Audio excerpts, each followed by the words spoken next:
এরপরেও জিম্মাদারি আমানতের ভার আমাদের কাঁধের উপরে দিয়েছে।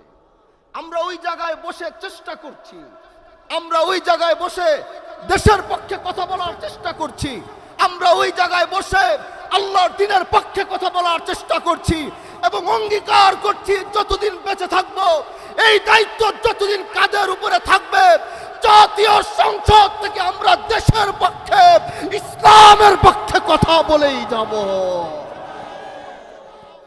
এজন্য প্রিয় ভাইরা আমার, আমাদের জন্য সেই দোয়া করবেন।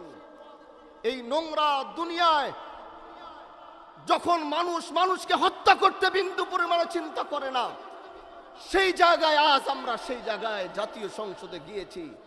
হায়াতে কতদিন বেঁচে থাকবো জানি না, কারণ এমন জায়গায় পাঠিয়েছেন এক বিশাল বড় জনশক্তি হয়তো আমাদের বিরুদ্ধে দাঁড়িয়ে যাবে। যেমন ওসমান হাদির কথাগুলোকে তারা ভয় পেয়েছিল এবং ওসমান হাদির কথাগুলোকে ভয় পাওয়ার কারণে আজ ওসমান হাদির কণ্ঠকে তারা বন্ধ করে দিয়েছিল, কিন্তু তারা জানে না এরকম শত শত ওসমান হাদি বাংলার আনাচে কানাচে তৈরি হয়ে রয়েছে। এজন্য প্রিয় ভাইরা আমার, আপনাদের কাছে শুধু আমরা দোয়া চাই।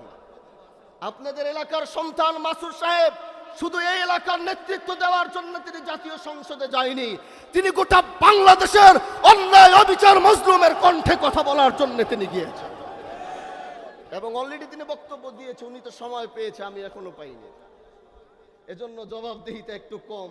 আমাগো এলাকা, এই এলাকার মানুষ কইতেছে আমাগো মাসুদ ভাই তো আমাদের এমপি সাহেব তো মোটামুটি বক্তব্য দিছে। আমি তো ভাই বড় জ্বালায় আছি, এখন আমি এই জবাব দিয়ে শেষই করতে পারি না যে আমি এখনো কেন ঠিক মতো কথা বলতে পারি না। তো এই জন্য দোয়া করবেন আমাদের জন্য, আল্লাহ যেন কবুল করে, বলেন আমিন। আর বেশি লম্বা কথা বলবো না, আল্লাহর কোরআন থেকে একটি আয়াত তেলাওয়াত করেছি, তা নিয়ে সংক্ষিপ্ত দুটি কথা বলেই আপনাদের এমপি সাহেবের কাছে মাইকটি তুলে দিব। হায়াতে বাঁচলে আবার আসবো, দেখা হবে। যে আয়াতটি তেলাওয়াত করেছি, এই মজমাটা যেহেতু আমাদের শিখার মজমা, এটা আমাদের ওস্তাদ আর ছাত্রের শাগরেদের মজমা, এখান থেকে কিছু শিখতে হবে যেটা আমার জিন্দগির ভিতরে লাগবে, যেটা আমার চলাফেরা করতে লাগবে, যেটা আল্লাহকে চেনার জন্য লাগবে। এজন্য বন্ধু, যে আয়াতটি তেলাওয়াত করেছি, আল্লাহ পাক এই আয়াতের মধ্যে বলছে, ইয়া আইয়ুহাল্লাযীনা আমানু যকুরুল্লাহ।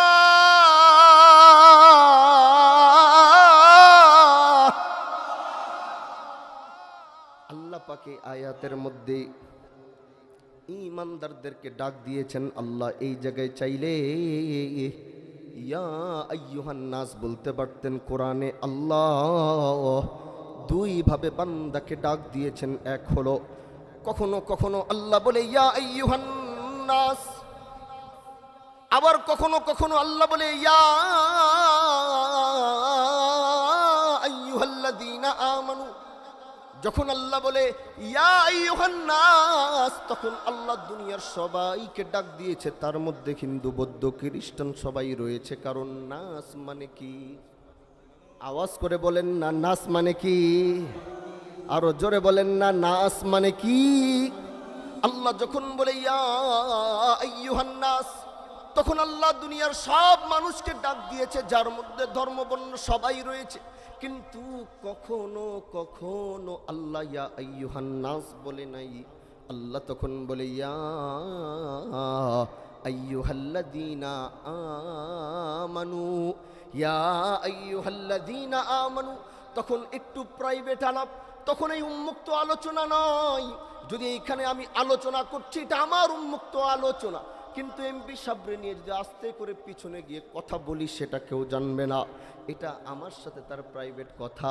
আল্লাহ সেই একইভাবে কোরআনের মধ্যে যখন নাস বলছে তো সবাইকে ডাকছে, কিন্তু আল্লাহ যখন বলে ইয়া আইয়ুহাল্লাযীনা আমানু, সেই জায়গায় আল্লাহ পাক দুনিয়ার কাউকে ডাকে না আর শুনাইতে চায় না।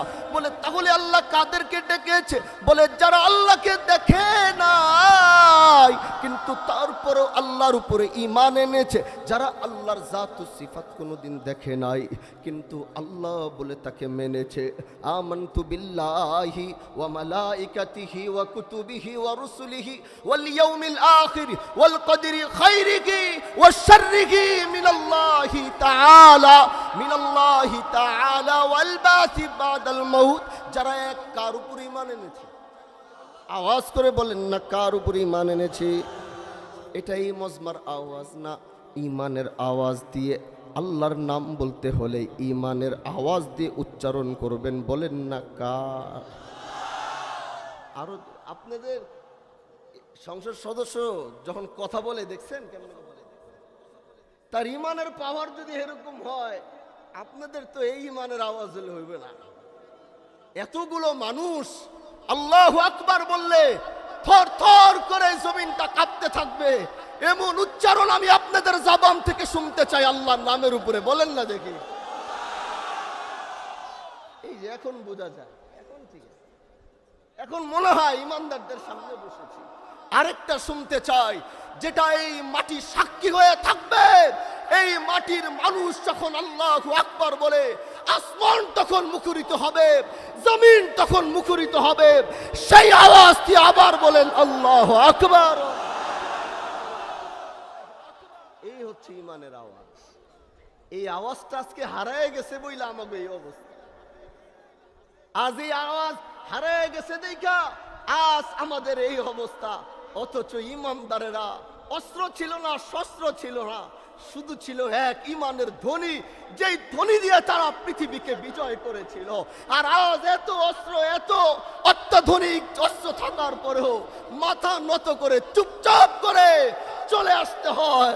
এজন্য বোঝা যায় অস্ত্র দিয়ে পৃথিবী বিজয় করা যাবে না, ঈমানের চেতনা দিয়ে পৃথিবী আবার মুসলমানরা বিজয় করতে পারবে।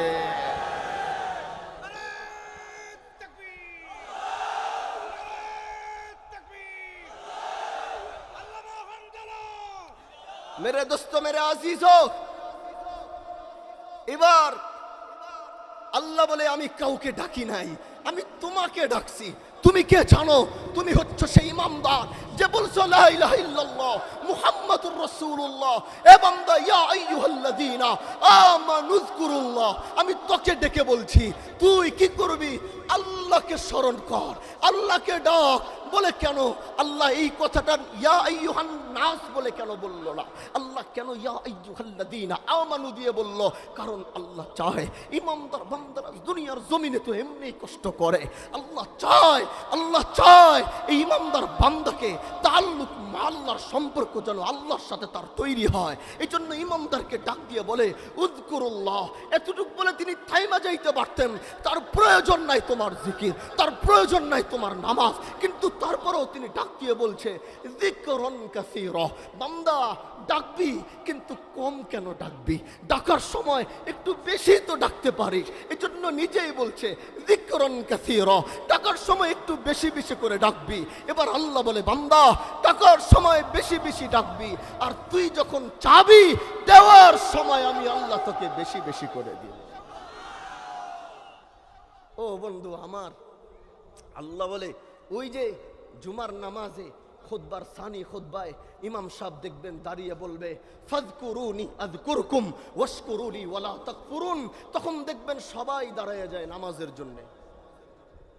আমাদের দেশের মানুষ মনে হয় মনে করে যে ফাযকুরুনি আযকুরকুম ওয়াশকুরুলি ওয়ালা তাকফুরুন আরবিতে মনে হয় ইমাম সাহেব কইছে দাঁড়ায় কাতার সোজা করে। মুরব্বিগো কানে কানে এটা মুখস্থ। একটা হইলো মানুষের ঠোঁটে ঠোঁটে মুখস্থ থাকে, আরেকটা হইলো কানে কানে মুখস্থ। তার কানে এটা মুখস্থ আছে যে ইমাম সাহেব এটা কোয়া মানে খুতবা শেষ, এখন নামাজের দাঁড়াইতে। এটাই তো নাকি? এটা চিন্তা করেই তো সবাই দাঁড়ায় নাকি? মুরব্বীরা কি দাঁড়ান না এটা চিন্তা করে? কিন্তু কোনোদিন জানতে চান নাই এই যে এই শেষ খুতবায় আইসা ইমাম সাহেব যে বলছে ফাযকুরুনি আযকুরকুম, কোনোদিন তো জানতে চাই নাই। আজ এই ময়দান থেকে আমি আপনাদেরকে বলে যাচ্ছি, আগামীর জুমায় যখন আবার ইমাম সাহেব এইটা খতিব সাহেব আবার যখন এটা তেলাওয়াত করবে, তখন আপনার মনে পড়ে যাবে আরে হানজালার শব্দ ওই দিন মাহফিলে এই আয়াতটা তেলাওয়াত করে বলছিল কি জানো? আল্লাহ বলে ফাযকুরুনি, বান্দা তুই আমাকে মনে করবি, ফাযকুরুনি তুই আমাকে স্মরণ করবি, ফাযকুরুনি তুই আমার জিকির করবি, ফাযকুরুনি তুই আমাকে ইয়াদ করবি, আযকুরকুম আমি আল্লাহ তোকে মনে করব, আযকুরকুম আমি তোকে স্মরণ করব, আযকুরকুম আমি তোকে ডাকবো। এই মিয়া কি মনে করেছেন আপনি? দুনিয়ার আমার মতো নগণ্য গুনাহগার, যার গুনার পাহাড় হয়ে গেছে, যার অপরাধের পাহাড় হয়ে গেছে, যার গুনার শেষ নাই, যার অপরাধের শেষ নাই, তিনাকে কে ডাকবে? जिसने आसमान बनाया तिनाके के डाकबे, जिसने जमीन बनाया अरे तिनाके के डाकबे, अरे जो जन्नत के मालिक है, अरे আমার মতো গুনাহগার নগণ্যকে আসমান থেকে আহকামুল হাকিমিন যদি আমার মতো নগণ্যকে ডাকে, আমার দুনিয়া এক থেকে বড় পাওয়া আর কি থাকতে পারে যে আমার আল্লাহ আমাকে ডাকে? আমার রব কি মিথ্যা কথা বলছে? আওয়াজ করে বলেন, আল্লাহ কি মিথ্যা বলছে? কোরআন বলছে লা তাবদীলা লিকালিমাতিল্লাহ, আল্লাহ যেটা একবার বলে ওইটার কোনো তাবদীল হয় না, ওইটার কোনো পরিবর্তন হয় না। আল্লাহ যদি বলে থাকে আমি তোরে ডাকবো, তার মানে তিনি তোমাকে ডাকবে। তোমরা এখানে 100 মানুষ আল্লাহ বলে তোরা 100 মানুষ মিলে আমাকে ডাকবি, আমি আসমানের আরশের সামনে পৃথিবীর সমস্ত ফেরেশতাদেরকে বসিয়ে তোদেরকে ডাকবো। এই জন্যই কলবের মধ্যে দুনিয়া দুনিয়া বাদ দাও। অনেক তো দুনিয়া ঢুকাইলা, কি পাইছো দুনিয়া ঢুকায়া? কি দিছে তোমাকে এই দুনিয়া? যে দুনিয়ার কথা আল্লাহ বলে ওয়ামাল হায়াতুদ দুনিয়া ইল্লা মাতাউল গুরুর। আরে जिसने आसमान बनाया वो ये शिकायत करते हैं कि আল্লাহ নিজে বলতেছে যিনি এই পৃথিবীর মালিক, যে হায়াতের জিন্দেগি তোমাদেরকে দিলাম এটা ধোঁকা ছাড়া আর কিচ্ছু না। যদি উনি এই দুনিয়ার হায়াতের জিন্দেগি ধোঁকা বলে থাকে, তুমি কোন হায়াতের দুনিয়ার এই ধোঁকার মধ্যে কোন শান্তি তুমি তালাশ করছো? এই ধোঁকার জিন্দেগিতে তুমি কি তালাশ করছো যে তোমাকে জাহান্নামের দিকে টেনে নিয়ে যাচ্ছে? এই জন্য আমরা তোমাদেরকে এতটুকু বলতে চাই, ভাই এই সামান্য কলবের ভিতরে দুনিয়াকে জায়গা দেওয়ার পরে দেখেছো অশান্তি ছাড়া কিচ্ছু পাও নাই। স্ত্রী গালিগালাজ করে, স্বামী গালিগালাজ করে, পুত্র সন্তান নিজের হাত দিয়ে বাবাকে পিটায়, এটা হচ্ছে দুনিয়ার তামাশা। আর যদি সুকুন সাথে একটু বাঁচতে চাও, সুকুন নিয়ে একটু থাকতে চাও, তাহলে ওয়ালা যিকরুল্লাহি আকবার, আল্লাহর জিকিরকে কলবের ভিতরে ধারণ করো।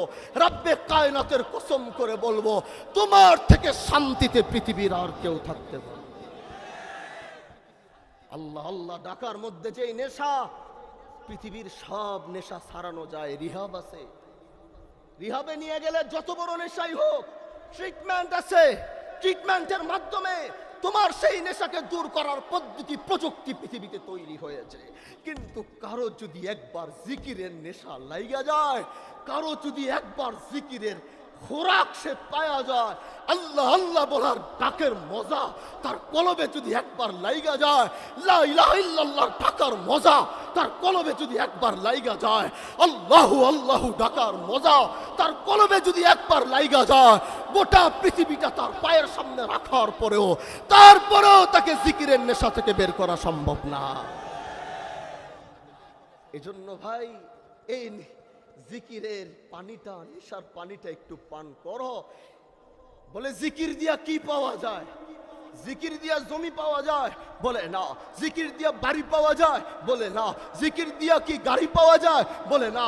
জিকির দিয়া কি ব্যবসা পাওয়া যায়? বলে না। ওই জিকির দিয়া কি পাওয়া যায়? বলে জিকির দিয়া আল্লাহ পাওয়া যায়, আল্লাহ পাওয়া যায়, আল্লাহ পাওয়া যায়। আর যার আল্লাহ হয়ে গেছে দুনিয়া তার হয়ে গেছে। আলাদা আলাদা করে খুঁজার কি দরকার? একজনকে নিজের বানায় নাও না, আসমান তোমার হয়ে যাবে। একজনকে নিজের বানায় নাও না, জমিন তোমার হয়ে যাবে। একজনকে নিজের বানায় নাও না, কুল কায়নাত তোমার হয়ে যাবে। একজনকে নিজের বানায় নাও না, হাসর তোমার হয়ে যাবে।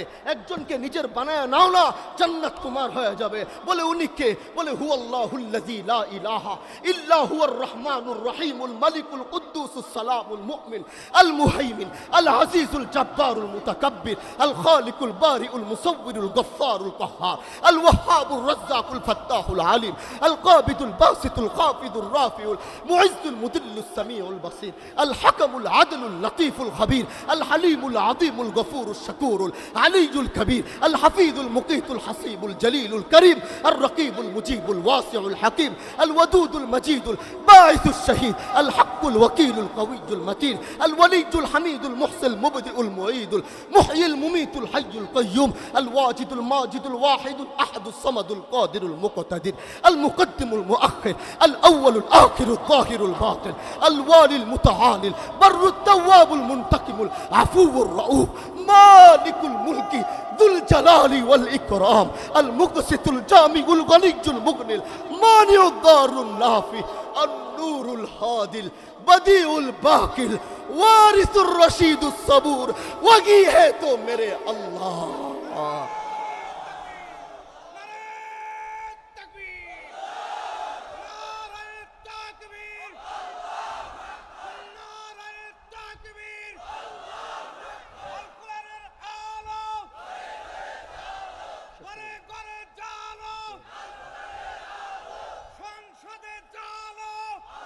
मेरे दोस्तों मेरे आजीजो আর বেশি লম্বা দীর্ঘ আলোচনা করব না, যতটুকু দিনের কথা বললাম মনে থাকবে তো ইনশাআল্লাহ। শেষ আয়াতে আল্লাহ বলে ওয়াসাব্বিহুহু বুকরাতাম ওয়াসিলা, সকালের একটা সময় সন্ধ্যার একটা সময় দুনিয়ার সব কিছু একদিকে রাইখা একটু মনোযোগী দাও আল্লাহ আল্লাহ ডাকার মধ্যে, একটু আমাকে ডাকো আমাকে ডাকো। তুমি আমাকে বলবা আল্লাহ, তুমি বলছো একবার, এই আওয়াজ যখন সাত আসমান ভেদ করে আরশে আজিম পর্যন্ত পৌঁছে যায়, আমি তখন কি বলি জানো? বান্দা বলে না আল্লাহ আমি জানি না। আল্লাহ কয় তুমি ডাক দিছিলা মাত্র একবার আল্লাহ বইলা। এই আওয়াজ আমার কাছে আসার পরে আমি সাথে সাথে বলা শুরু করছি, ও বান্দা তোর আল্লাহ হাজির, ও বান্দা তোর আল্লাহ হাজির, ও বান্দা তোর রব হাজির, ও বান্দা তোর আল্লাহ হাজির, ও বান্দা তোর আল্লাহ হাজির, ও বান্দা তোর রহমান হাজির, ও বান্দা তোর আল্লাহ হাজির, ও বান্দা তোর আল্লাহ হাজির, ও বান্দা তোর আল্লাহ হাজির, ও বান্দা তোর আল্লাহ হাজির। তুই আমাকে ডাকছস একবার, আমি আল্লাহ তোর ডাকের জবাব 10 বার দিয়ে বলেছি তোর আল্লাহ হাজির। যাও না তোমার মালিকরে 10 বার ডাক দাও, 10 বার তার কাছে যাও, বিরক্ত হয়ে যাবে। একবার তারে ডাকো, 2 বার ডাকো, একবার চাও 2 বার চাও, বিরক্ত হয়ে যাবে। ওনার সিফাত আর ওনার জাতি তো আলাদা, এজন্য আল্লাহকে আগে চিনতে হবে, তার সাথে মোহাব্বত বাড়াইতে হবে। পারবো তো ইনশাআল্লাহ? আওয়াজ করে বলেন পারবো ইনশাআল্লাহ। আল্লাহ যেন আজকের এই মাহফিলকে কবুল করে। তার শেষ করার আগে আরেকটি কথা বলেই বিদায় নিব। বিদায় নিব বলতে বাবা আছেন, সংসদ সদস্য আমাদের মাসুদ সাহেব আলোচনা করবেন, বাবা আপনাদেরকে নিয়ে দোয়া করবে। কিন্তু যাওয়ার আগে বলছি, এখানে হাজী শরিয়াতুল্লাহ সমাজ কল্যাণ পরিষদ দেখেছেন আপনারা, দেখেছেন না? এই সমাজ কল্যাণ পরিষদটা আমরা দিনের জন্য, ইসলামের জন্য, দেশের জন্য, দেশের মানুষের জন্য কাজ করার জন্য একটি সামাজিক মাধ্যম বানিয়েছি, যেটি কোনো রাজনৈতিক নয়, অরাজনৈতিক, যেটা সামাজিকভাবে দেশের জন্য মানুষের জন্য একটু কাজ করবে। ভাগ্যিস ভালো আজকে এমপি সাহেব আছে, তার পাশেই বলতেছি, নলেজে থাকলে, তিনারও সহযোগিতা থাকলে তিনি আমাদের এইটাকে আরও বিদ্যমান করার জন্য, এলাকার মানুষের কাছে পৌঁছে দেওয়ার জন্য সহযোগিতা চাইলে উনিও করতে পারবেন। এজন্য প্রিয় ভাইরা আমার, বাহাদুরপুরের মুহিব্বিনরা যারা আছেন তাদেরকে বলছি, আপনারা অনুরোধ করে বলছি, এই সংগঠনটাকে আপনাদের এই এলাকায় প্রত্যেকটা ওয়ার্ডে ওয়ার্ডে, প্রত্যেকটা গ্রামে গ্রামে, আপনাদের থানায় এটার একটি মজবুত আপনারা কমিটি করতে পারবেন না ইনশাআল্লাহ? বলেন পারবেন না ইনশাআল্লাহ? বাহাদুরপুরের, বিশেষ করে বাহাদুরপুরের যারা আছেন তাদেরকে নিয়ে আমরা চাই এই এলাকার অসহায় মানুষগুলো, এই এলাকার বিদ্যমান কাজগুলো, এই এলাকার মাদক মুক্ত একটি সমাজ গড়ার জন্যে পুলিশ কতটুকু পারবে? এমপি সাহেব কি একলা পারবে মাদকের বিরুদ্ধে যুদ্ধ করতে? এই সংগঠন আপনাদের এমপি সাহেবের যত লোকজন আছে তারা ঐক্যবদ্ধ হয়ে প্রশাসনকে সাথে নিয়ে এমপি মহোদয়ের কাজের ভিতরেও যেন সহযোগিতা করা যায়, এরকম একটি প্ল্যাটফর্ম আপনাদের এলাকায় তৈরি করতে হবে। কি বলেন ইনশাআল্লাহ? অন্যায় অবিচারের বিরুদ্ধে রুখে দাঁড়ানোর জন্য সবাইকে ঐক্যবদ্ধতার সাথে হাতে হাত কাঁধে কাঁধ মিলিয়ে চলতে হবে। কি বলেন ইনশাআল্লাহ?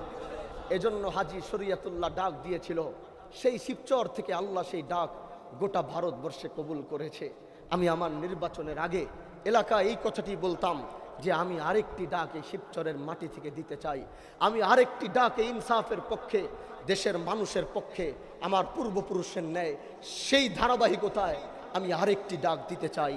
হাজী শরিয়াতুল্লাহ যদি ভারতবর্ষ নিয়ে গোটা দেশের বিরুদ্ধে, অন্যায় অবিচারের বিরুদ্ধে, ব্রিটিশের বিরুদ্ধে তিনি যদি সংগ্রাম প্রতিরোধ তুলে তুলতে পারেন, আমি আমার নির্বাচনী প্রচারণার আগে বলেছিলাম আপনারা আমাকে আরেকটি সুযোগ করে দেন, আমি এই একই শিবচর থেকে আরেকটি ইনসাফের পক্ষে ডাক দিতে চাই, যেই ডাক যদি সারা ভারতবর্ষে পর্যন্ত না হয়, কিন্তু বাংলার 84,000 গ্রামে 64টা জেলার মানুষদেরকে নিয়ে কাঁধে কাঁধ মিলিয়ে আবার অন্যায় অবিচারের বিরুদ্ধে সংগ্রাম করে তুলব ইনশাআল্লাহ। সেজন্য শিবচর থেকে আবার একটি আওয়াজ উঠেছে, এই আওয়াজ আজ পৌঁছিয়ে যাচ্ছে, বাংলার আনাচে কানাচে পৌঁছিয়ে যাচ্ছে। ওরা আমাকে ঘায়েল করার জন্য বলেছিল জঙ্গি, কিন্তু এই জঙ্গির মধ্যে আল্লাহ আমাকে ইজ্জত আর সম্মান বাড়িয়ে দিয়েছে। ওরা আমাদেরকে কতভাবেই ঘায়েল করতে চাবে, কিন্তু তারা এটা জানে না, তারা আমাদের বিরুদ্ধে যতগুলো কাজ করবে তার মধ্যে আল্লাহ আমাদের জন্য সম্মান লিখে রেখেছে। হযরত ইব্রাহিম আলাইহিস সালামকে আগুনে পুরানোর জন্য পাঠিয়েছিলেন, ইব্রাহিমকে জ্বালিয়ে দেওয়ার জন্য, কিন্তু ওইখানে আল্লাহ ইব্রাহিমের জন্য কষ্ট না রেখে ওখানে ইব্রাহিমের জন্য সুকুন আর শান্তি রেখেছে। আমরা তো সেই ইব্রাহিম আলাইহিস সালামেরই উত্তরসূরি, আমরা তো সেই নবী ওয়ারিসদেরই উত্তরসূরি। এজন্য আমাদের কষ্টের জায়গাগুলোতেই আল্লাহ আমাদের জন্য ইজ্জত আর সম্মান রেখেছে। উনি বছরের পর বছর কারাবরণ করেছে। যখন কারাবরণ করে এলাকার মানুষকে এসে বলেছিল যে আমার কারাবরণ করার কারণ কোনো দুর্নীতি আর চাঁদাবাজি নয়, আমি দেশের পক্ষে মানুষের পক্ষে কথা বলেছিলাম, এই কথাগুলো আপনাদের দিলের ভিতরে নাড়া দিয়েছিল। তার মানে কি, এই কষ্টের মাধ্যমে আল্লাহ তাকে ইজ্জত আর সম্মানের আসনে বসানোর সব রাস্তা আহকামুল হাকিমিন নিজে তৈরি করে দিয়েছে। এটাই দুনিয়ার নিয়ম। যারা ন্যায়ের পক্ষে থাকবে, ইনসাফের পক্ষে থাকবে, আল্লাহ তাদের রাস্তা এইভাবেই পরিষ্কার করে দিবে। তাদের মঞ্জিল পর্যন্ত যাওয়ার জন্য আল্লাহ নিজের সহযোগী যদি হয়, দুনিয়ার সবাই মিলেও কিছু করা সম্ভব না। এজন্য হাজী শরীয়তুল্লাহ সমাজ কল্যাণ পরিষদ এই পটুয়াখালীর প্রতিটা মানুষের ভিতরে হাজী শরীয়তুল্লাহ সে আদর্শকে ধারণ করে আবার সেই সংগ্রামী সংগঠনকে আবার মজবুত করার জন্য আপনারা প্রস্তুত আছেন তো? ইনশাআল্লাহ। আল্লাহ তুমি কবুল করো, বলেন আমিন।